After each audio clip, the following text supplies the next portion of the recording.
Selamat datang di channel Film Epic. Kali ini kita akan membahas film yang bergenre kriminal berjudul Public Enemies tahun 2009. Tokoh utamanya adalah John Herbert Inger Jr., diangkat dari kisah nyata yang diperankan oleh Johnny Depp. Cerita bermula ketika John dan Red yang menyamar jadi polisi mengunjungi penjara untuk membebaskan tahanan. Baku tembak terjadi hingga menewaskan Walter.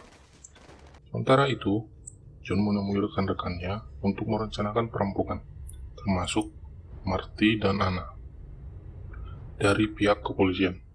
Di lain tempat, Charles Floyd, sahabat terdekat John, diburu oleh agen FBI Melvis Purvis. Perampokan pun dimulai. Masuk gedung bank dan langsung mengambil sebanyak mungkin uang.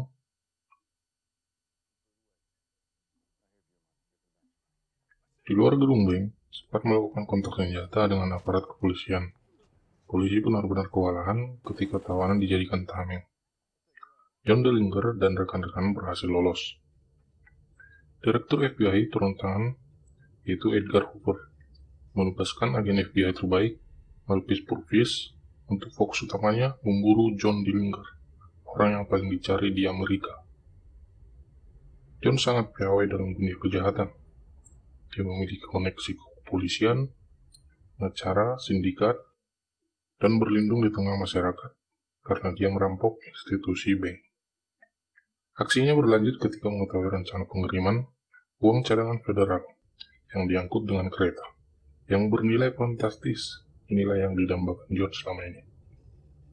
Di film ini juga mengangkat kisah asmara seorang kriminal dengan gadis cantik yang bekerja sebagai kasir toko. Bertemu dengan gadis sederhana yang menarik perhatian, John berusaha langsung mendekati, berterus terang, dan jujur tanpa basa-basi. Tanpa takut mengakui bahwa dia adalah orang paling diburu di negara tersebut. John menceritakan dia besar di kawasan pertanian. Ibunya meninggal saat John berusia 3 tahun. Ayahnya sering menyiksanya dan berterus terang menyukai gadis tersebut. Awalnya, gadis ini menolak bukan karena tidak tertarik, melainkan karena dia belum mengenal John. Gadis tersebut pun ikut dengan John kemanapun dia pergi. Di lain tempat, agen Murphy's mendapat info keberadaan Babyface Nelson di sebuah apartemen. Dalam penyergapan ini, satu agen FBI tewas dan Nelson berhasil kabur. Pada saat itu, seluruh surat kabar dipampang wajah John, membuatnya gampang diketahui. Jejaknya gampang diketahui oleh polisi. Polisi pun berhasil menyergapnya di hotel tanpa perlawanan dan ditahan sementara sebelum dipindahkan ke penjara di Indiana, kota Michigan. Dalam proses perjalanan pemindahan, John diliput berbagai media. Orang-orang berkerumun untuk melihat dan melambaikan tangan serta menyurakinya bak seorang pahlawan. Bahkan ketika diwawancarai media, dia sangat percaya diri dan menjawab dengan santai, sekaligus melucu. Seakan-akan dia tidak melakukan kejahatan. Ya, orang-orang menyukai karakter John. Tibalah saatnya bagi John Dillinger untuk diadili. Didampingi oleh pengacara sindikat para kriminal yang andal, dalam persidangan tersebut turut hadir anak selaku pengelola penjara. Tugas pengacara adalah untuk memastikan supaya John Dillinger tidak dipindahkan ke penjara negara yang lebih ketat dan mengulur waktu dalam mempersiapkan pembelaan bagi klien yang semestinya 10 hari menjadi 4 bulan. Hakim mengabulkan permintaan pengacara karena ada jaminan dari pengelola penjara, yaitu Anna, bahwa penjara yang dia kelola adalah penjara terkuat di Indiana. Sidang selesai untuk dilanjutkan 4 bulan ke depan. Di penjara yang dikelola Anna, John tidak membutuhkan waktu sebanyak itu untuk kabur. Dengan mudahnya, akses keluar masuk bagi rekan John, yaitu Sport dan Kahun. Kahun yang bekerja sebagai tenaga kebersihan menghampiri John. John menurunkan senjata ke lehernya dan menjadikannya tawanan supaya bisa kabur melewati penjagaan ketat dari polisi. Dibantu oleh Sport, John berhasil kabur, mendorong penjaga mobil, dan sekaligus membawa kabur mobil paling cepat yang dimiliki oleh polisi. Berhasil kabur dari penjara, hal pertama yang dilakukannya adalah menghubungi kekasihnya untuk meyakinkan bahwa dia akan menepati janjinya dan berencana untuk membawanya pergi. Tapi, kekasihnya melarangnya ke Chicago karena dia juga diawasi dan disadap oleh FBI. Pemimpin FBI, Edgar Hoover, sangat gusar mendengar berita kaburnya Dillinger. Edgar Hoover memerintahkan untuk mengusut semua yang terlibat dan menangkap semua rekanan, dokter, bahkan saudara, juga keluarga, meskipun tidak terlibat kejahatan. Edgar menggunakan segala cara. Dia sangat geram karena tindakan Dillinger telah menghina sistem hukum di negara tersebut. Menekankan kepada agen Purvis untuk tidak menggunakan cara-cara lama, para tersangka harus diinterogasi dengan keras dan terus-menerus untuk mendapatkan informasi. John Dillinger tidak jerah, tetap saja dia melanjutkan pekerjaannya. Beberapa waktu kemudian, dia dan rekan-rekannya, Red, Nelson, dan Tommy, oleh agen FBI ke rumah sakit untuk membuatnya sadar. Kali ini, agen Purvis melakukan interogasi, walaupun kondisi Tommy kritis. Dokter khawatir interogasi agen secara tidak langsung akan membahayakan nyawa Tommy. Agen Purvis menyuruh si dokter untuk diam dan tidak ikut campur. Rekannya yang lain menyiksa Tommy supaya memberikan informasi rencana tempat persembunyian Dillinger dan 4 rekan-rekannya yang lain. Tak tahan dengan siksaan agen, Tommy akhirnya memberitahu lokasi persembunyian. Tidak cukup sampai di situ. Di ranjang rumah sakit, Tommy ditembak mati.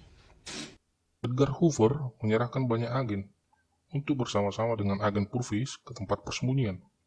Malam itu, semua agen mengambil posisi masing-masing di sekitaran hutan itu. Sebelum waktu penggerebekan yang tepat, John Dillinger, Red, Nelson, dan rekan-rekan yang lain tidak menyadari situasi tersebut. Di dalam hotel dan bar, juga ada tamu-tamu lain, serta malam hari yang membuat FBI sulit mengenali orang yang keluar masuk bar itu. Agen Purvis berjaga. 3 orang keluar dari bar, memasuki mobil, tidak jelas wajahnya. Purvis segera menurunkan senjata agar mobil berhenti, tetapi mereka tetap melaju. Tak ingin kehilangan kesempatan lagi, agen Purvis memutuskan untuk menembaki ke arah mobil.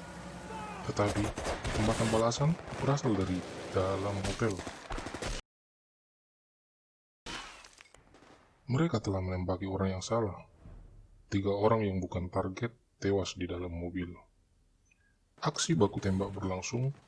John dan Red keluar menerobos kaca jendela, berlari ke hutan. Selanjutnya, dikejar beberapa agen, sambil sesekali menembaki mereka. Red terkena peluru.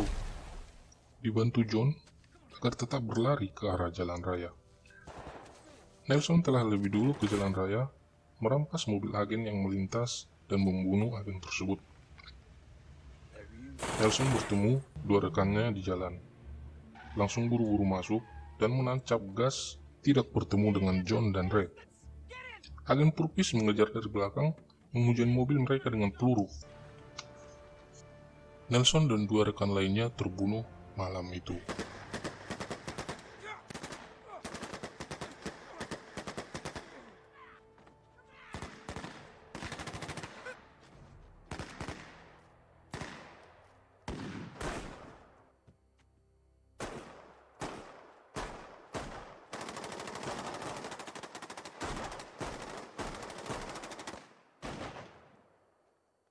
Sedangkan John dan Red kabur dengan mobil tanpa pengejaran singgah di apotik untuk membeli obat luka untuk Red.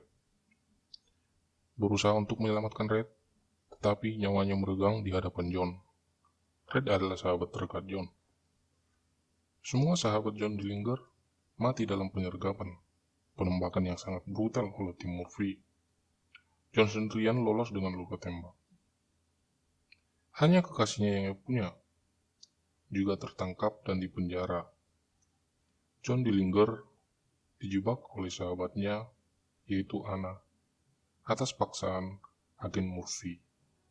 Eksekusi dilakukan di depan publik ketika John Dillinger keluar dari bioskop. Dieksekusi tanpa perlawanan. Di kehidupan nyata, agen Melvis Purvis setahun kemudian berhenti dari FBI dan meninggal karena bunuh diri tahun 1960. Untuk sekedar informasi, John Dillinger selama hidupnya telah berhasil merampok 24 bank. Baiklah, sekian saja alur cerita film kali ini. Semoga sejarah kelam tidak terulang kembali. Terima kasih sudah menonton, tetap semangat.